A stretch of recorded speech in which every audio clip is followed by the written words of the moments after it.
13 in association with Good Earth and Time Out India. More information is available at the registration desk and the Avid website newsletter. Naresh Fernandes is a journalist living in Mumbai. He is the founder editor of Time Out India and the author of Taj Mahal Foxtrot, the story of Bombay's jazz age. And he is also Avid's literary advisor. We would like to thank Sanjoy Roy of the DSC Jaipur Literature Festival, Binu Bava, Neetu Chopra and Garima Goel from Good Earth, and our venue partner, and you, this fantastic audience, for making time to be here. And now over to Mumbai's own homeboy, Mr. Naresh, to introduce Karachi-based homeboy author, Mr. Naqvi, what promises to be an epic throwdown. Thank you. Good evening and welcome to this reading and conversation with the very dapper Mr. H.M. Naqvi. I know that when the Q&A session starts, somebody's probably going to stand up and ask what those initials H.M. stand for. So let me reveal right now that H.M. stands for His Majesty. Like many of you in the room, I first made Naqvi Saab's acquaintance through his marvelous debut novel, Homeboy. It arrived on my desk at Time Out one Friday evening, and I flipped through the first few pages so I could decide, A, whether it was worth reviewing at all, and B, which reviewer would be most appropriate for it. That turned out to be one of the few books that ever actually made it into the mail, because the first pages had me so completely riveted that I spent the whole weekend reading it. As you know, it's a book about three Pakistani boulevardiers sauntering through New York in the golden age of the 1990s. The prose has a hip-hop energy to it. And then there's a brilliantly calibrated change of tone as the protagonists find themselves mired in the aftermath of the 9/11 attacks. So like I said, I devoured Homeboy over that weekend and then tracked Naqvi Saab down on the internet to beg or demand an interview. In January 2011, I was delighted to see that my enthusiasm for Homeboy was shared by the jury of the DSC Prize for South Asian Literature when they decided to give him their first ever award. As it turned out, he visited Bombay only a few months after that, and we spent a pretty pleasant day, I hope it was pleasant, walking around the city. I showed him the restaurants on Veer Nariman Road that had once featured jazz bands.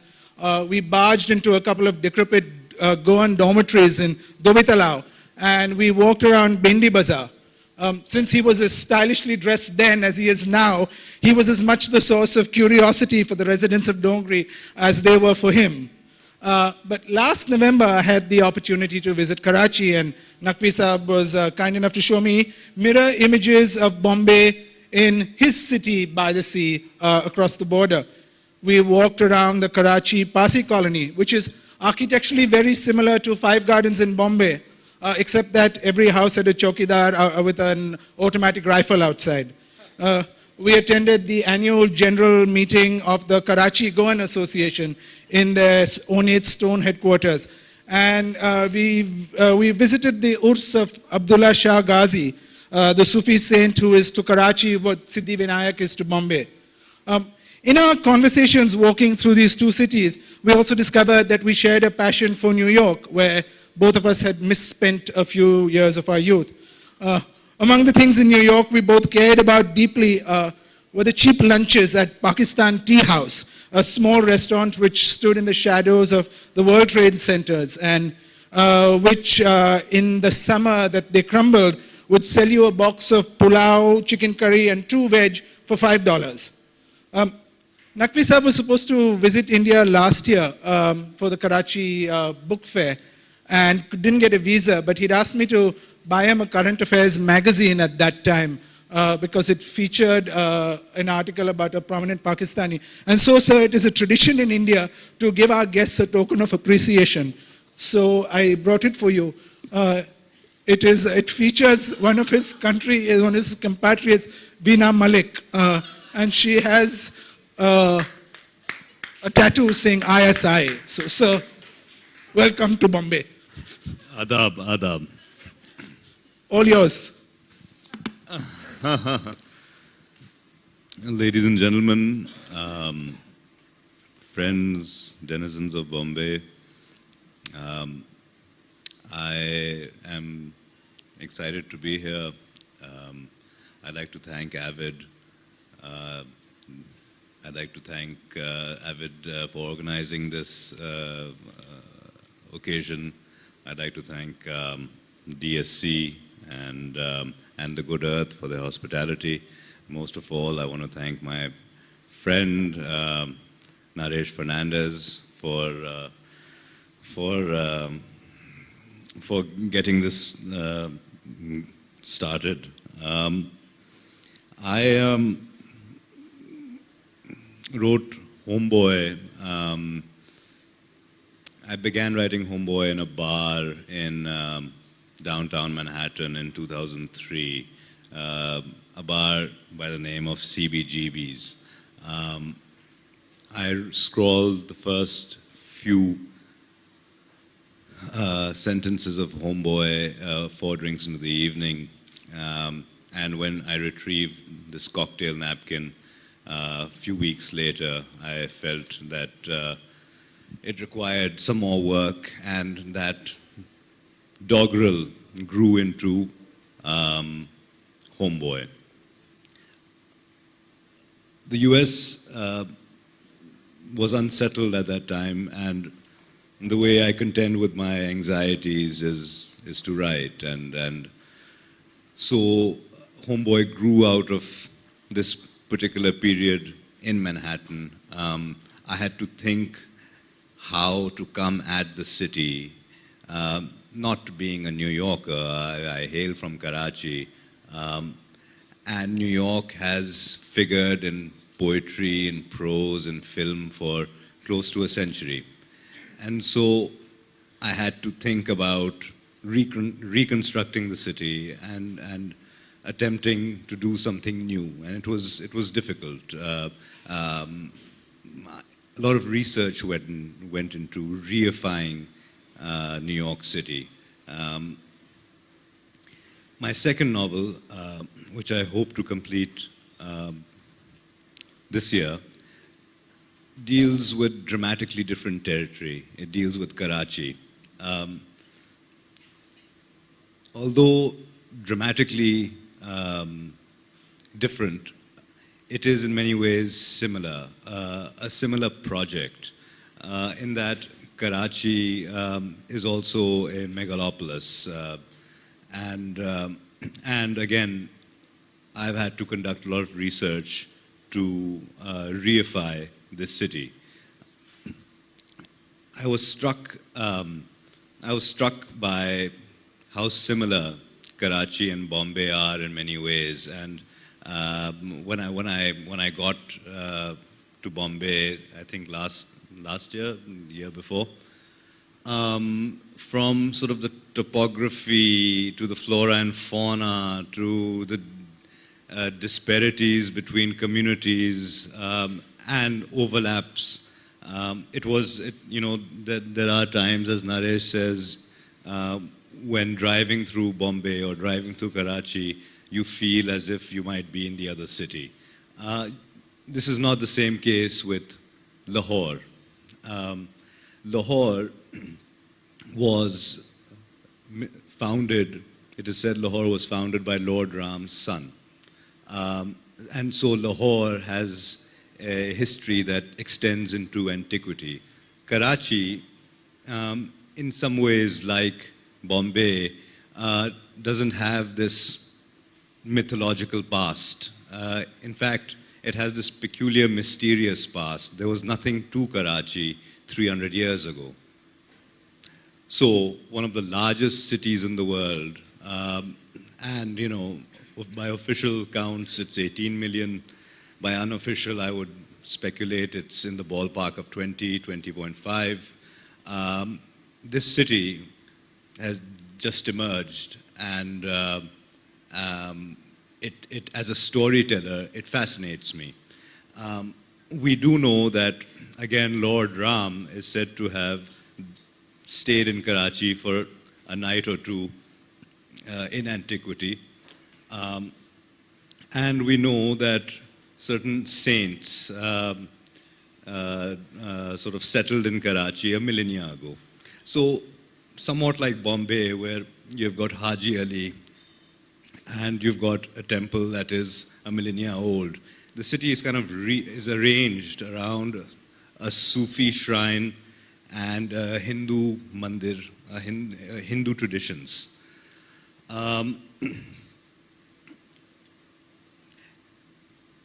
So in that way, one can draw analogies. My family came to Karachi in and around 47. I recently returned to my grandfather's house. My grandmother and grandfather spoke Purbi. My grandmother didn't speak any English.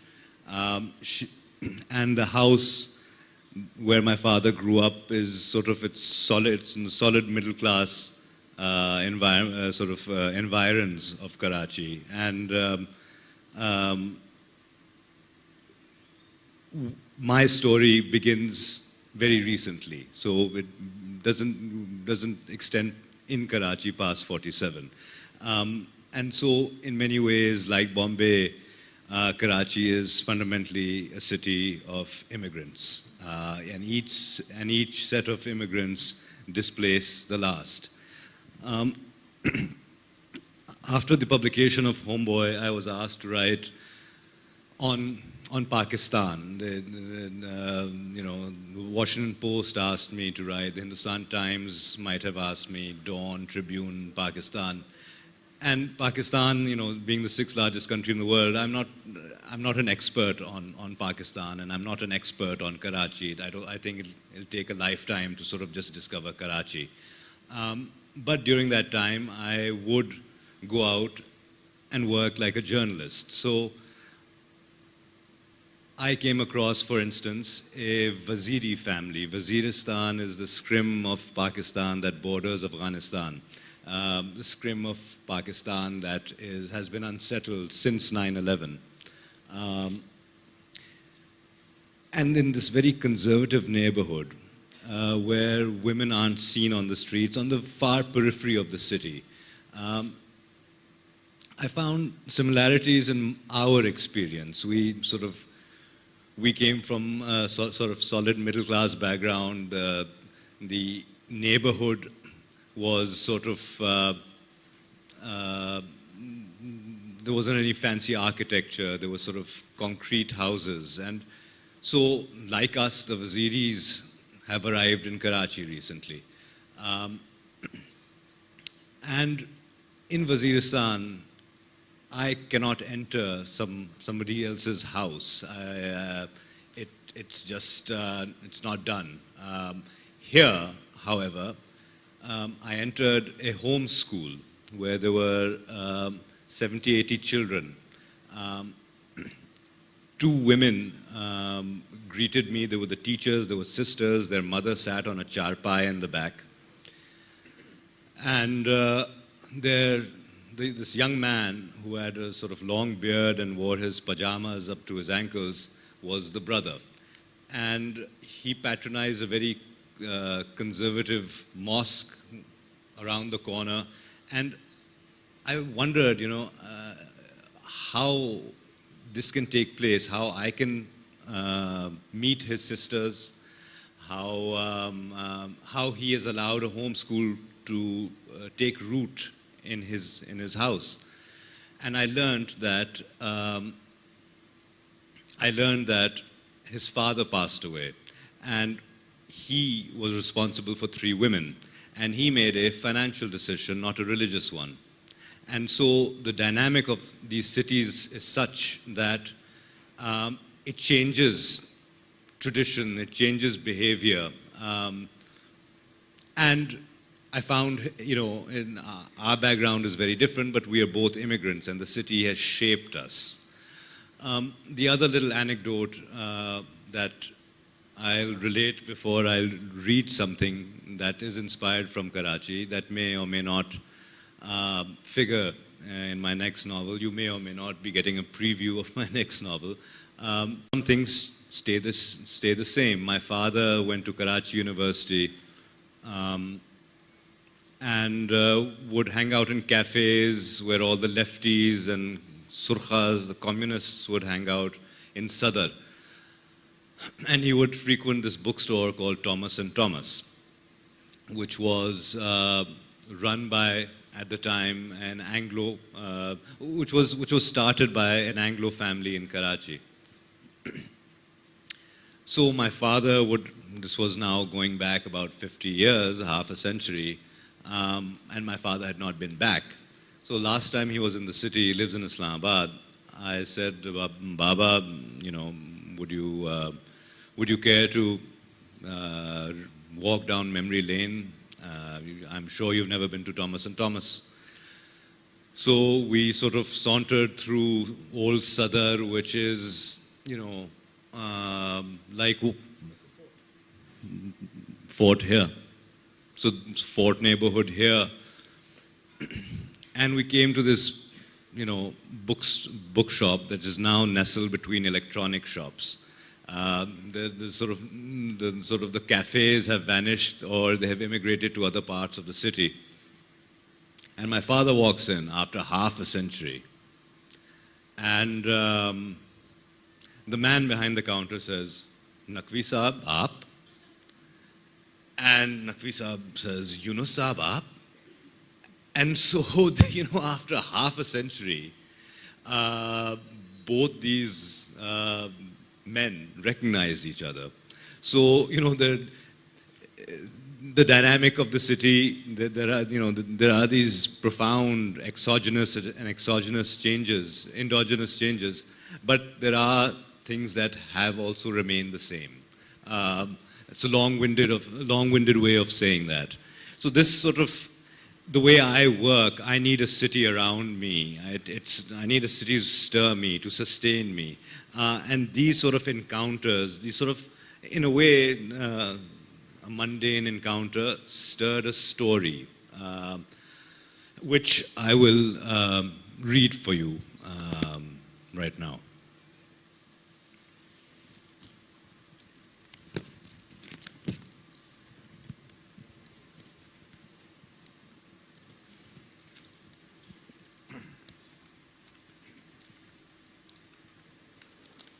I was ensconced at Thomas and Thomas one afternoon, inhaling the balm of damp pages when a lean, elderly gentleman strode in, dressed in a woolen three-piece suit, and demanded a copy of Robinson Crusoe at the register.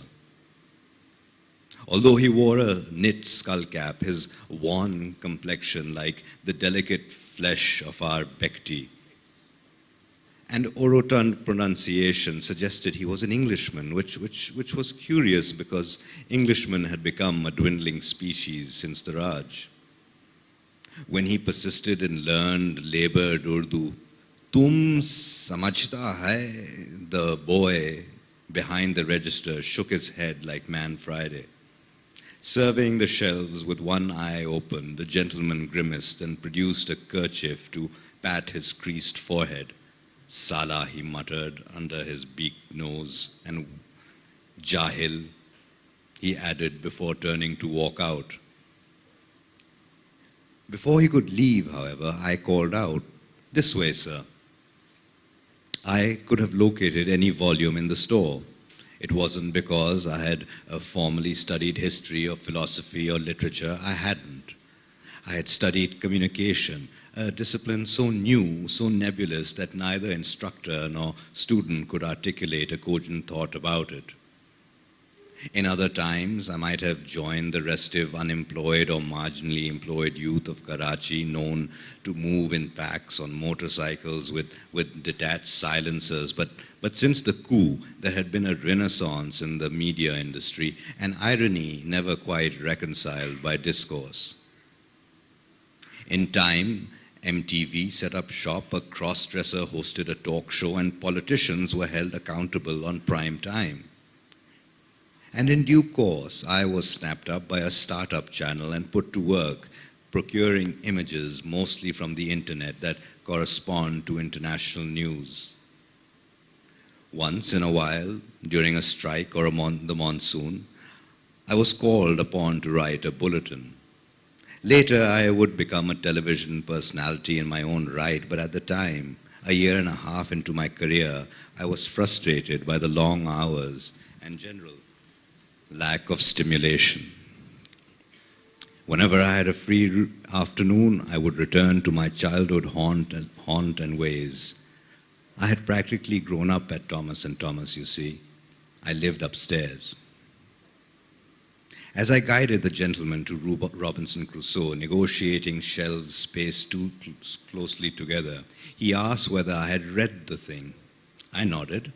I had read it a decade earlier, perched tenuously on a stack of Life magazines, which eventually toppled over. "Well, young man," he intoned, "what do you make of it?" "It's okay," I blurted. It's nice." "Okay," he repeated like a schoolmaster. "Nice?" Well, I could elaborate. When the ostensible Englishman nodded emphatically, I told him I found it stylistically archaic and dramatically somewhat flat, but its role in the formal development of the novel, not to mention its philosophic implications, made it worthwhile. As he considered my response, considered me,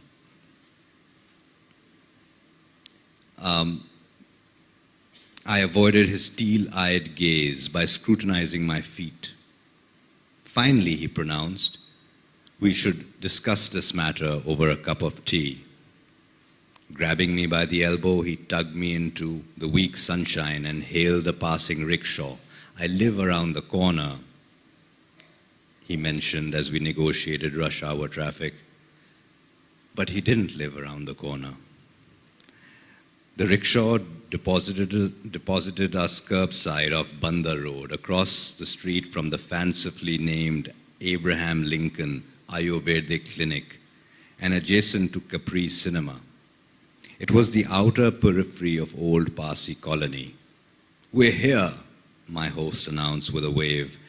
There was a vacant plot behind us, bordered by a boundary wall and a narrow lane, apparently a one-way. Angry crows picked at a heap of rubbish halfway down. "Would you be so kind as to pay the rickshawwala?" The charge wasn't much, 30, maybe 40 rupees. When I turned, I watched my companion bounding down the street with the pace and line of a fast bowler. As I scuttled after him, my eye happened to catch a verse of doggerel rendered in calligraphic graffiti against the side of the building. It read, "Kash mera dil patang hota." Then I lost sight of the man. He vanished. There was no way he could have reached the end.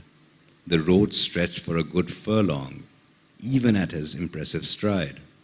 Perhaps I mused he had leapt into an open manhole. Only when I reached the garbage mound, I heard a voice calling like a hawker's. Then I noticed a V-shaped crack cleaving the wall. Climbing in, I found myself in a vast plot overrun with rushes and slumped fronds. Relics lay amid the growth, a fractured dining chair, a bent umbrella, and what I guessed was a bidet. At the arid far end rose a double-storied bungalow, daubed, it would seem, by a dirty mustard varnish. It was one of those colonial sandstones that could be found in monochrome shots in pages of lost publications, such as the Civil and Military Gazette, featuring pillars and jutting lattice balconies and striated arched doorways. I had always thought such edifices had long been abandoned, under litigation, or the purview of the land mafia. I was wrong. Avoiding a depleted flower bed marked by broken bricks, I approached the place warily. A weathered sign fixed to a hollow metal pole read, "No trespassing. Violators will be shot. Survivors will be shot again." My host emerged from inside after a few moments, purposely brushing his trousers before offering an extended hand. You can call me Skinner, Mr. Skinner. Come in. I'll stop there and I will now chat with Naresh. I just wanted to give you a sense of my process, how anecdotes become stories, how Karachi emerges from stories, historically and now in literature. And that's exactly what I wanted to speak to you about, your process. You've often described yourself as a professional nostalgist. And your process, a little like the one I used for my book, involved gossiping with old men. You have a Sunday brunch ritual. Tell us about that. As I mentioned, a lot of research goes into my process. Although I am from Karachi, my family resides from one end to the other. It will take a lifetime for me to discover this city. So in this effort to discover the city, in this effort to distill the city onto paper, I began chatting with old men, preferably septuagenarians and above. And I met old Goan rock stars of their time, and hence our peculiar bond. We both share a hairstyle and this fondness for jazz in the subcontinent. And so I met old rock stars, and I came across a hotelier who was not a septuagenarian or octogenarian. He's nonagenarian, right? He lives in this. I sought him out. I told him who I am and what I do, and he, as he should, as all old men do, inevitably, sort of dismissed me and found the query whimsical and irrelevant. But I sort of turned on my sporadic charm, and he invited me. He said, "Agle hafte aana." So I returned dutifully next week and found him and his friends sitting drinking Cossack vodka, which is a local vodka made in Quetta. And we sort of sat and we drank Cossack vodka with like Limco. And then towards the end of this session, he invited me the week after. So for the last few years, I've been attending this lunch where it's not the median age, but the sort of most of the company is got one foot in the grave, and it's in this fantastical hotel where they had once upon a time a baby grand piano, and they had baccarat crystal and chandeliers as a ballroom where now his Pathan guards stretch out in the afternoon. But it gives me a sense of the texture of a different time. And again, the Bristol still stands, and all around it are these horrid squat apartments. But the Bristol and its 90-year-old proprietor is sort of, as we say in Urdu, qaim hai. They remain established. Yeah, the afternoon we visited, they decided to cancel their brunch, unfortunately, so I missed out on that experience. But tell us something about the old Karachi jazz scene that you've also been talking about. You've been looking at various decrepit saxophone players and others of that ilk. Karachi, like Bombay, had very animate jazz scene, which I suspect you would know more about. There is that that legend who was Mickey born, Corea. which you should tell me about, actually. Well, Mickey Corea, like so many Goans, was actually born in East Africa, but later came to Karachi, where bits of his family still live, and came to Bombay, where he played at the Taj for 30 years. From about 1938, he led a band there. And he died only 2 years ago, but he always remained a Karachi man at heart, no matter where else he had lived. So much like my grandmother, who was a Karachi girl till the day she died at 98.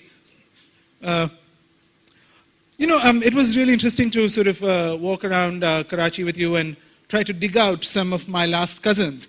And so many of them had actually gone away to Canada, many to Toronto. But I realized it wasn't just Christians who were leaving Karachi. It was everybody was going to Canada or Dubai or the US, wherever they could get a visa.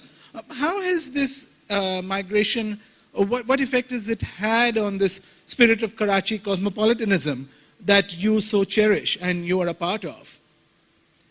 The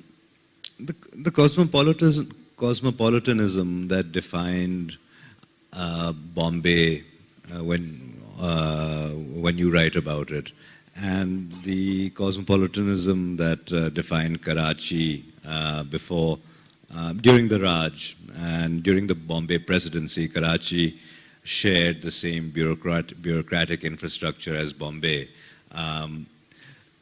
Has changed here and it's changed there, and the contours have changed physically and figuratively.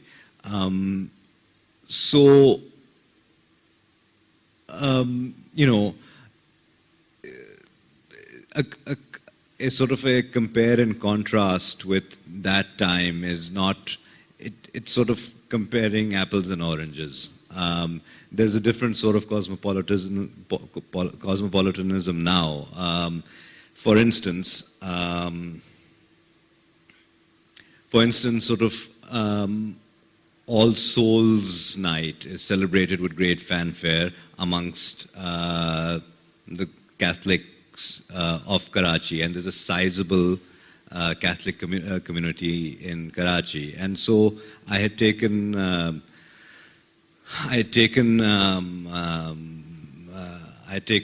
some friends from Lahore around in Karachi, and for them it was somewhat novel that Christian traditions still inform the life of the city.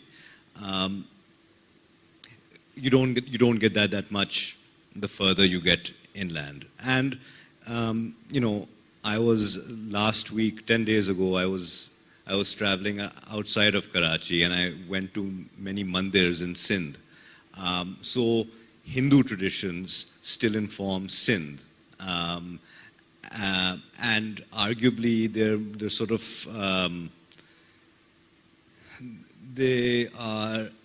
Sindh remains a unique socio-cultural ecosystem. So yes, we don't have the jazz bands, and the bars have closed, but you still have wine shops in Karachi, which are government sanctioned and operated wine shops.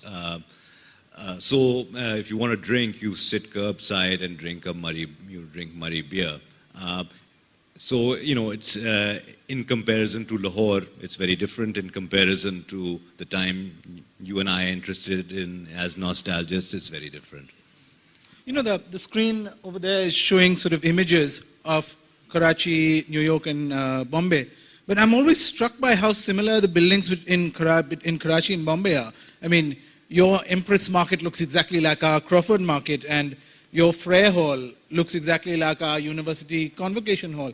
But we also have something else in common. Both Bombay and Karachi are sort of these cities on the sea, at the edge of provinces, whose natives look at these sort of cesspools of cosmopolitanism with some suspicion. And in Bombay, this gave rise to the Shiv Sena. In Karachi, this gave rise to this party of migrants, the MQM. And I know that you've been spending some time at 90, the MQM headquarters in Gulbarg. Why are you doing that? And what does it say about Karachi? I do it because, all these things I do because I've got this peculiar fetish for the city. So I'm curious. And curiosity led me to 90. The MQM, unlike Shivs, in many ways, a comparison can be made between the Shiv Sena and the MQM. The MQM, however, happens to be perhaps is a thuggish party that happens. So what's the difference? That is perhaps the most fiercely secular middle class party in the Muslim world. So when I go to a temple on Bandar Road, the Sri Swami Narayan temple is on Bandar Road. I went there for Diwali, and when I was asking the residents and who takes care of you. When push comes to shove, who takes care of you? Everybody said it's the MQM, and so MQM takes great care about its. It makes a great effort at a sort of secular politics, and there are also there are various reasons for that. We won't bore the audience, but it's an interesting party. But they also have the ability to shut down the city, and when the MQM calls a strike, the city is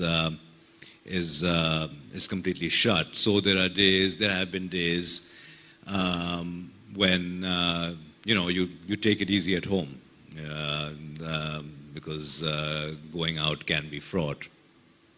I want to move on and ask you about something else, about your involvement with the Karachi art scene.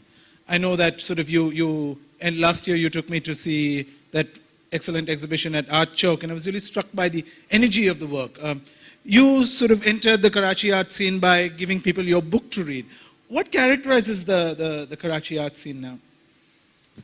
When I was growing up, there used to be one art gallery in Karachi, run by Ali Imam Sahab, sort of a great modernist painter who passed away. Now, there are perhaps 4 or 5 art openings a week. There are magazines devoted to art criticism. There are foreign artists who display in Karachi. The topography of art has changed dramatically in the last 10 years. And, how and why are sort of questions best left to sort of sociologists. Pakistani literature has also taken off, but artists have been at it for a long time. There was no infrastructure, and perhaps there was certain critical momentum at the turn of this last century that allowed. So that means critical momentum means that there were enough painters, enough of an audience, enough buying power to sustain this scene. Many of the galleries, you told me, are owned by women, if not all the galleries. I think all the galleries are owned by women, and they all happen to be single women. So there are women that decided not to marry, or women who are divorced, or women who are widows. It's a very animate, very thriving industry. It's become an industry, and women run it. Women run art in Karachi. You were telling me again about how this peculiar aesthetic has evolved, which may have something to do with the fact that Pakistan's copyright laws mean that you have every kind of film on the planet being sold here, and there's a kids who are watching Japanese films and Korean films. How does that feed into this loop? Yeah, when we talk about cosmopolitanism, so these are other facets of cosmopolitanism that escape scrutiny. There is a wonderful forgotten bookstore in Sadar that shows Kurosawa films, and they have subtitles. I guess they don't have Urdu subtitles, but there are subtitles in English. And so, and that's just one example of these kind of independent endeavors that have resonance. Yeah, I will ramble if I continue.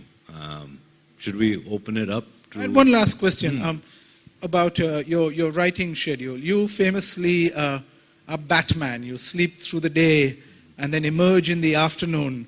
You work and then get into your Batmobile and scour the city.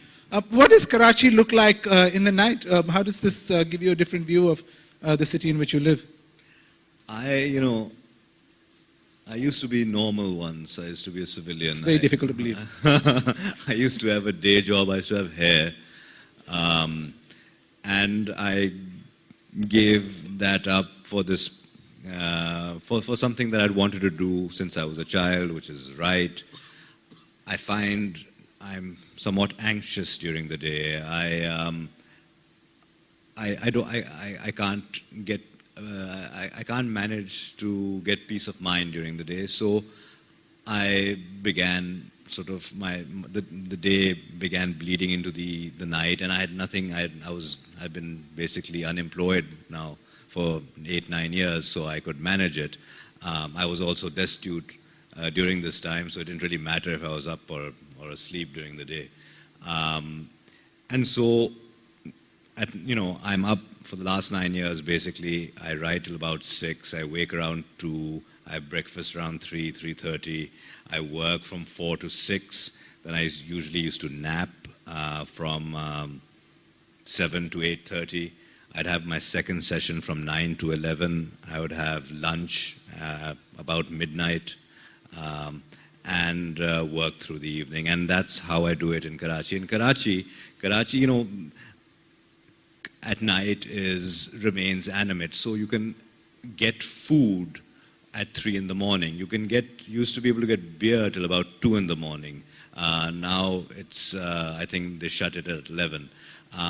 The seaside during the week is populated with by families. So Karachi is kind of happening in a way that I can make use of. Okay, we've got about half an hour to go before your nap time, so let's take some questions. I'm on vacation.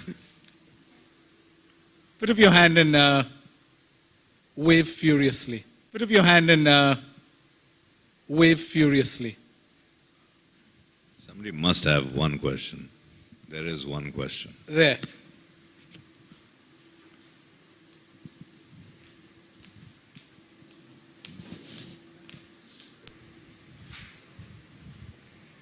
Got another one. I'm Professor Dutt. I was in Karachi 1994 doing a training program for Procter & Gamble. And all the Karachi organization of P&G at that time, not very big, attended this program. And I was very much impressed with the similarities between the way we think and the way we live. Second day of the program, a lady comes and says, look, I'm sorry I'm late because I didn't get water, which reminded me of places in Bombay where you don't get water. And so the whole life cycle gets changed. I was staying at the Karachi Sheraton, and people said, you see, after 6:30, you can't go out.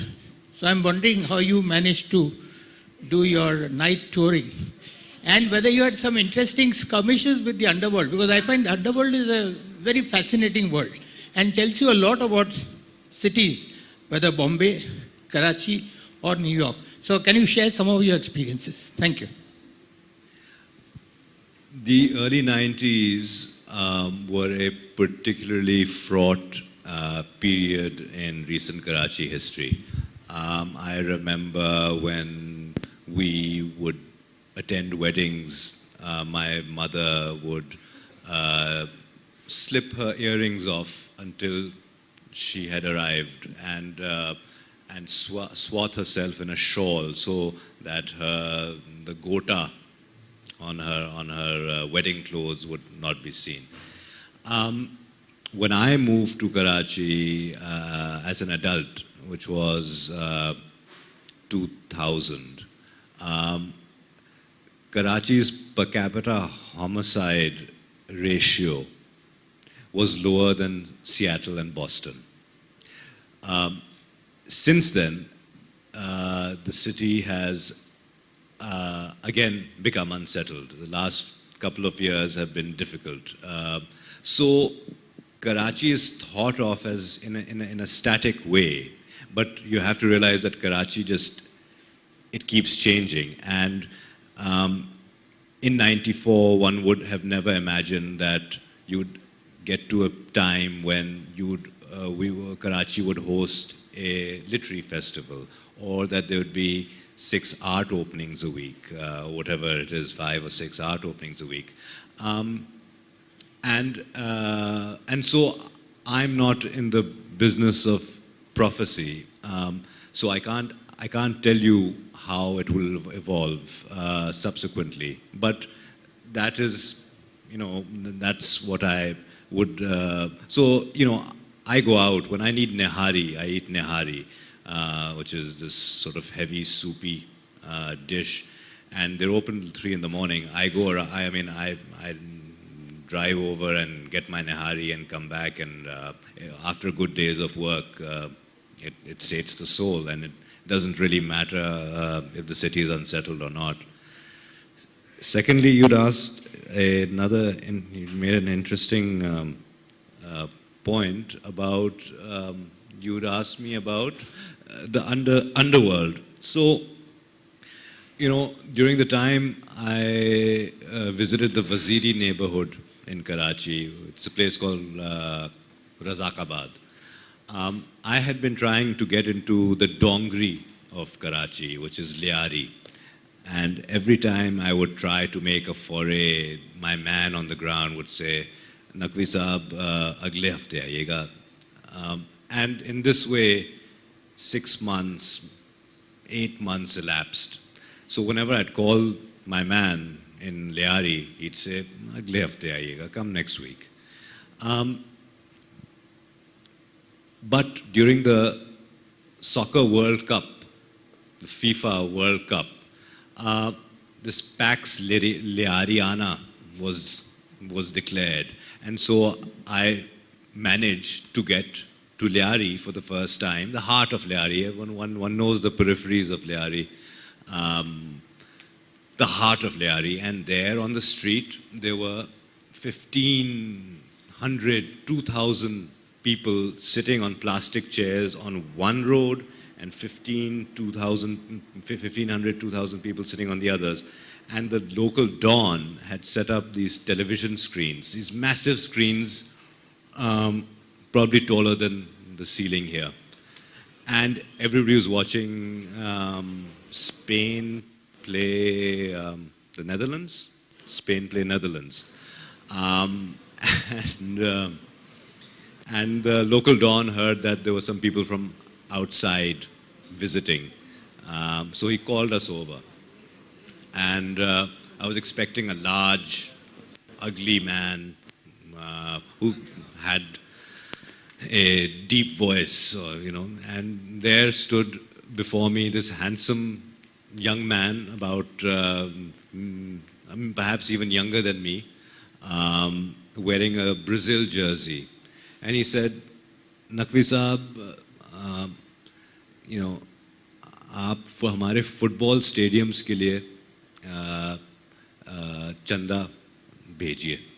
So this is a man who, is thought to be this great Don, and I was disarmed by his sort of request, and it was and a disarm by his appearance. And yet, next week when I was in Lee Market, which has some fantastic architecture, much like Bombay's, every shop owner complained that the Don's men come once a week and they extort them, and if you don't pay up, you get shot in the head.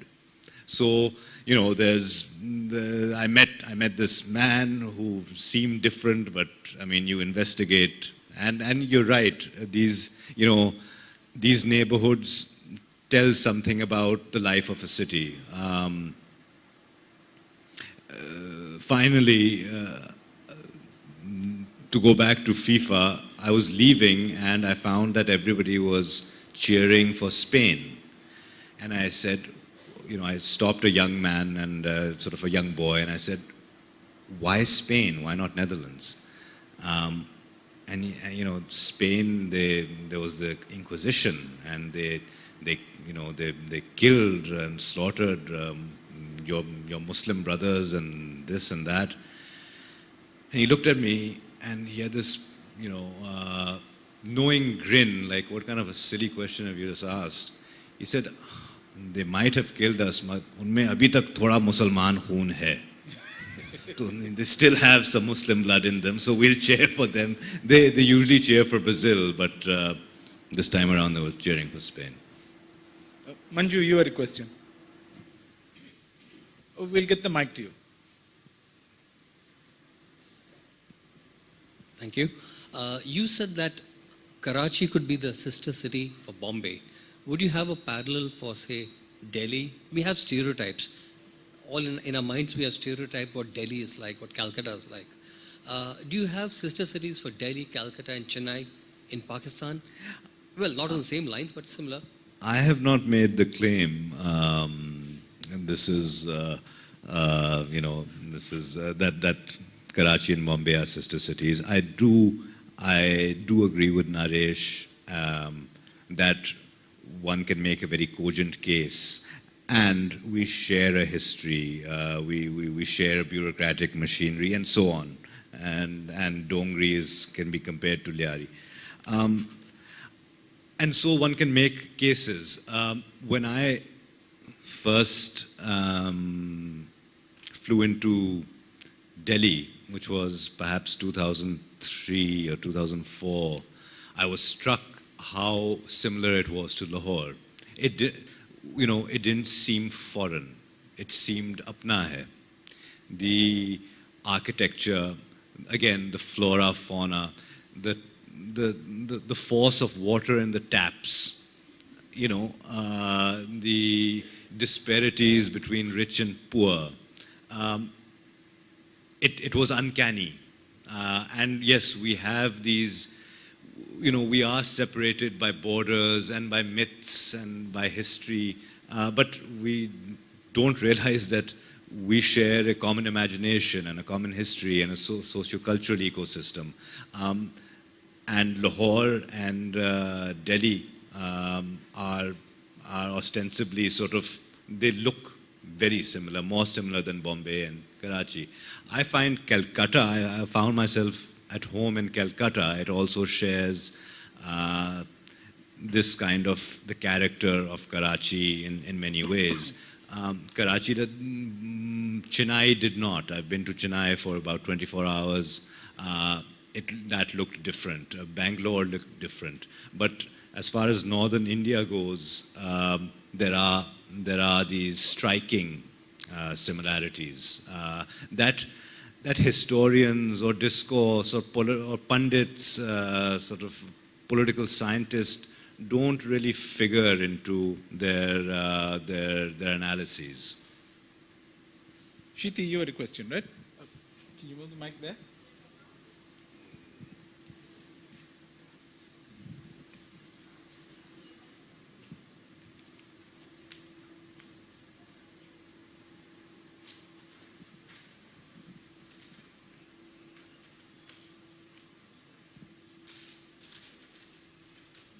Thank you. I was wondering where New York figures into this conversation of sister cities. We understand Karachi and Mumbai shared history and, we being from a geographically similar area. But where does New York figure in this conversation? Look, we can't talk about Vienna, for instance, or Bern, or Brussels. Those are cities that have nothing in common with Bombay or Karachi. New York, Mexico City, Manila, Lagos, Nigeria.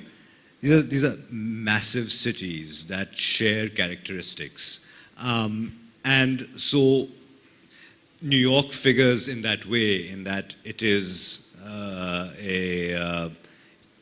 it is a very large city with many different communities grating against each other or finding amity. So there's a case to be made, but you just can't, you can't talk about many cities in the world. They just won't figure in this conversation. Would you agree? I like what you say in your book. These are cities that you claim and which claim you.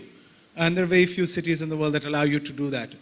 Don't imagine Vienna does or Brussels. Or Iowa City, Iowa. It cannot figure. Iowa City, Iowa, you can fit in my neighborhood in Karachi, or you could fit in a neighborhood here.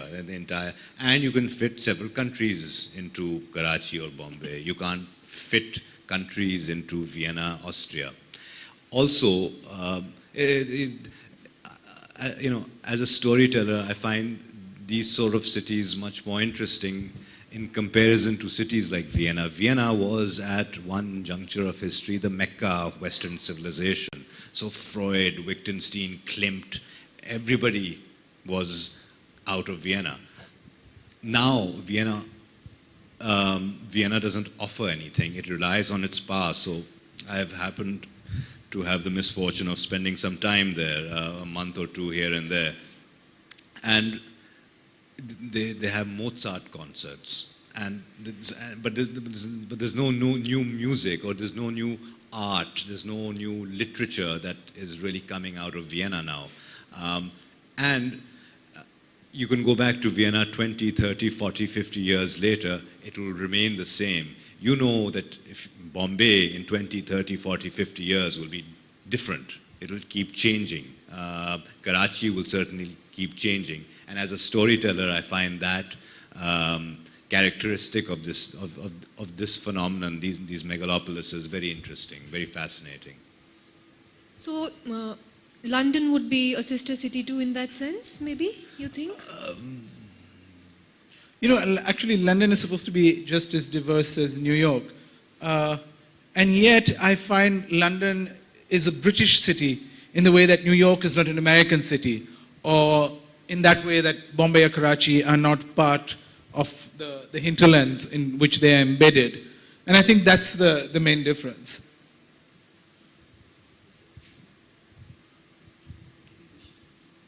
Well, if there's nothing else, it's time for you to... Yes, there. Yeah.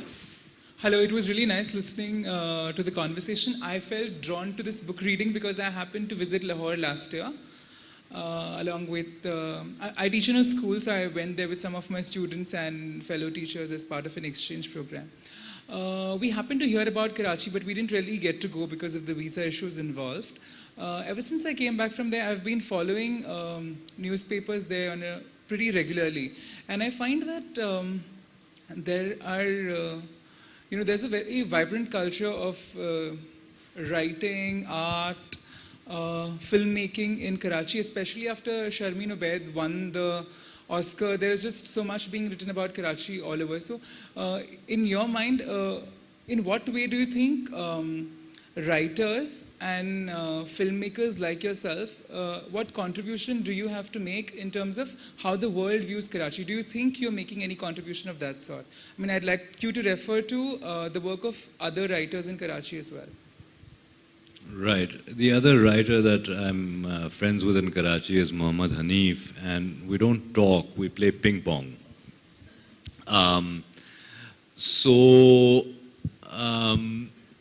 I cannot reference too many writers, although many there Who are. wins?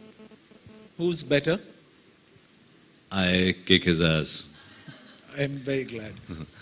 Um, I think, your question is somewhat interesting in that it suggests you're asking what the responsibility of a writer is, right? Is it my job to package Karachi? Or is it my job to, to contend with my anxieties? And historically speaking, there are writers like Vladimir Nabokov. Vladimir Nabokov escaped communist Russia. His family was white Russian. And he never returned to his homeland again. Never returned to his homeland again. And of course, towards the end of his life, he got involved in Bombay politics. He was invited by Bal Thackeray Saab to the offices of Shiv Sena. He visited the BJP headquarters. Sorry, BJP. And so, he has a very different way of coming at the world. Naipaul is somewhat, is very political. Nabokov is almost apolitical. And I like to think H.M. Naqvi is somewhere in between. Actually, I wasn't really talking about responsibility. I'm sorry if I couldn't convey the question properly. What I meant is that when there's so much writing coming out of Karachi about Karachi, do you think that contributes to the world viewing Karachi differently? Because that there have been not so positive images of Pakistan in the media. Yeah, but you are, in fact, I must disagree with you. You are asking what I think you're asking. It is, it's not really my job as a writer to package Pakistan. I write because I'm stirred to write. I feel worthless if I don't produce 300 words of prose a day. I feel useless. So it's a very personal imperative to write. I'm not sort of an ambassador. I'm not a representative of the state. And it's not my job to sort of beautify Karachi. Karachi, as I mentioned, has profound problems. At the same time, I think fiction does sometimes complement reportage to reify reality. And that is sort of it's a side effect of writing novels. So yeah, I mean, do people understand New York better after they read Homeboy? Possibly, possibly not. But either way, it doesn't really matter to me. I do it because I gotta do it. I do it because I feel useless if I don't. Your mic, because I have a question about the legacy of literature, the Urdu literature in Karachi. Are there any contemporary writers? Urdu literature in Karachi. Yeah. So are there any young contemporary writers still writing in Urdu for the domestic audience, or is that?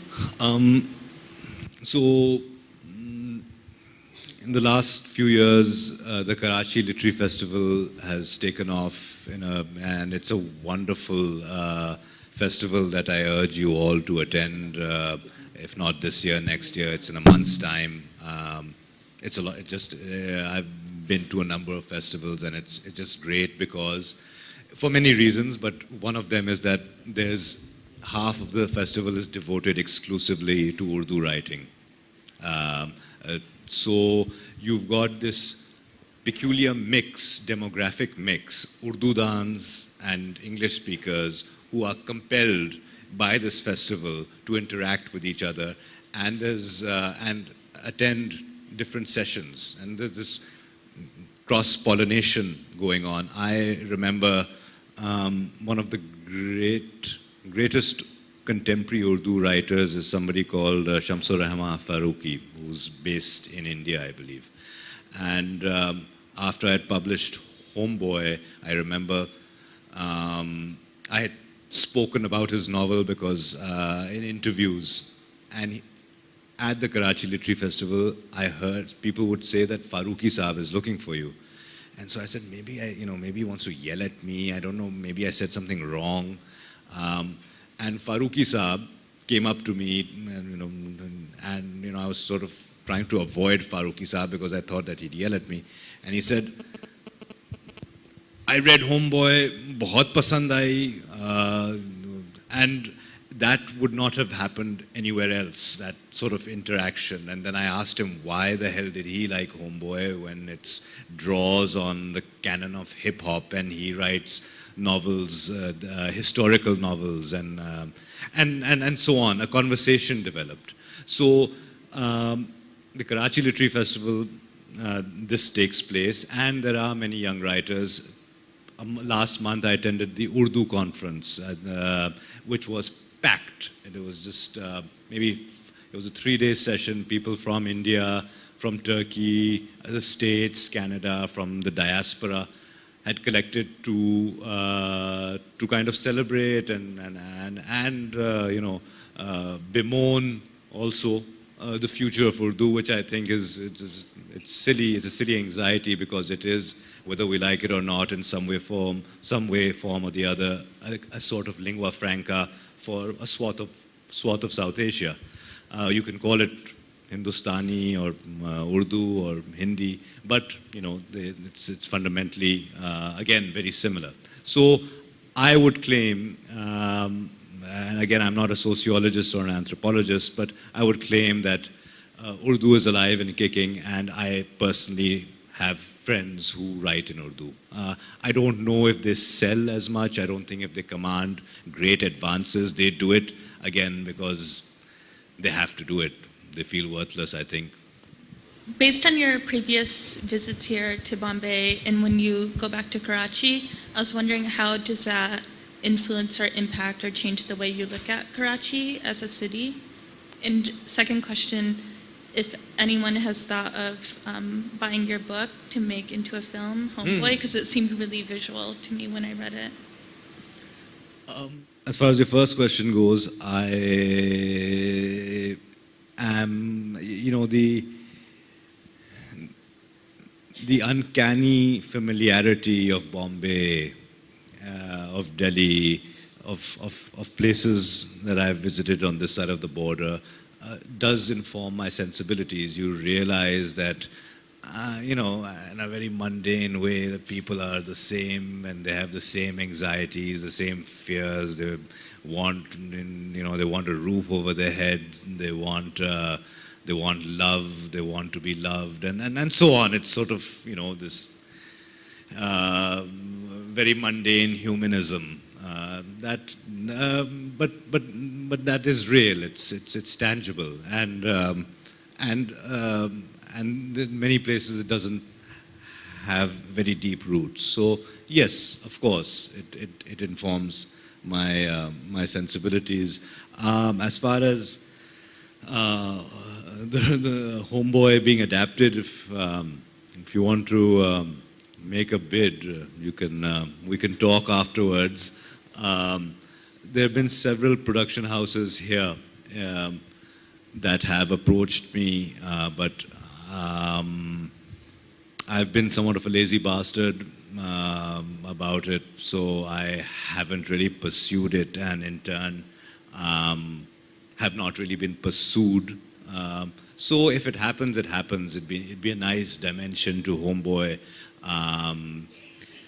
If it doesn't happen, I'm sort of more excited now about my second project. It'd be nice to, but yeah. What's the working title? Can we know? Of my second novel? Or is it as mysterious as your initials? Yeah. Yes, I cannot disclose that information at this time. In your honest opinion, what is the real feeling the people in Karachi or Pakistan have about India? I mean, about the Hindus here. What do common people feel? What do Karachiites feel about Hindus? Hindus, Bombay, yeah, Hindus. I wouldn't know how to answer that question. I don't, one would have to speculate about the sensibilities of 20 million people. I wouldn't know where to begin. I can tell you as far as sort of Hindus in Karachi, they are, like I said, I attended Diwali at a mandir, and there are many mandirs in Karachi. There are many Hindus in Pakistan. Tharparkar is a majority Hindu province, region in Sindh, and people here don't realize that. So there might be misconceptions and prejudices that Pakistanis have, but my understanding is that most people don't have any animosity towards Indian people. And that sounds like a very vague and sort of this mundane humanism that I was alluding to earlier. But you go to Sindh, and I've been extensively in Sindh. People are, Hinduism informs day-to-day life in Sindh. So there cannot really be much anti-Hindu, anti-Indian sentiment there. And I think there are, I don't know Punjab that well, but because there are Punjabs on either side of the border, there might be friction there, but I don't think it's a religious friction. It's sort of a Punjabi on Punjabi sort of divide. Yeah, so I don't find it to be sort of something really worth, something that is a challenge. It's the states, it's not the people that are usually the problem. Why would you have any animosity, man? All you need to do is click your fingers and our cricket team rolls over and dies. No, I'm just asking because I don't know. But can a Hindu over there, you said there are a lot of Hindus and mandirs and stuff. So would a Hindu, is it possible that a Hindu becomes a politician, becomes a minister or whatever, just like we would have a Muslim president or so many Muslims who lead or are in the government with equal status? So can a Hindu also run the government or be involved in? Actually, speaking from the history of the Goan Catholic community, it's completely astonishing how many people rose to positions of great prominence in Karachi life. The head of the Pakistan Atomic Energy Commission, the head of the Shipping Corporation, all sorts of things. And things have changed a little, but I think sort of looking back at the history of Goans in specifically, and they are a much smaller community than the Hindus. So Goans achieved, I think, the most amount of, I think amongst Goans, there is this feeling that they achieved more in Karachi than they were able to in many other cities. Our last Supreme Court Justice was Hindu, Bhagwan Das. So Pakistan being one of the largest Muslim countries in the world is Chief Justice. I know many ministers who are Hindu. But I don't think that is a representative of, I don't think ceremonial posts, Chief Justice is not a ceremonial post, but I don't think ceremonial posts suggest how a community is doing at large. You'd have to do some more work. There was work done here on Muslims during the BJP government. The Sacha report came out. So they looked at various tangible indicators about how Muslims are doing here. And you'd have to do that in Pakistan to get at a better answer to your question. These sort of, these posts can be superficial. Does Condoleezza Rice in the States or Obama mean that blacks in America have are socioeconomically has their status changed overnight. I don't think that's representative of anything. Hi. I'm really interested in the idea of resemblance between cities, and I've grown up in, over the last 20 years, in 5 different cities, calling them home. And I've not been able to return to places like Saudi Arabia, because once you leave it, you're gone. And so I'm curious about your childhood and where it was, and whether any of those stories have changed or have influenced the way you've written what you've written in your book.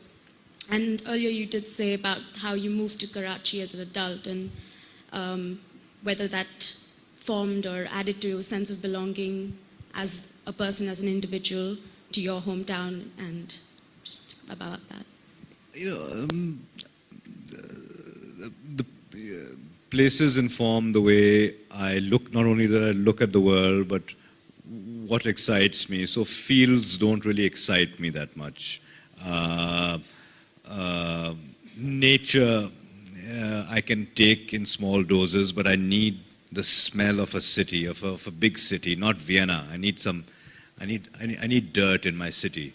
And so, yes, it informs my sensibilities. You know, if I don't hear cars honking, I feel bereft. I feel humanity has abandoned me. I need to hear horns, ambulances, hawkers.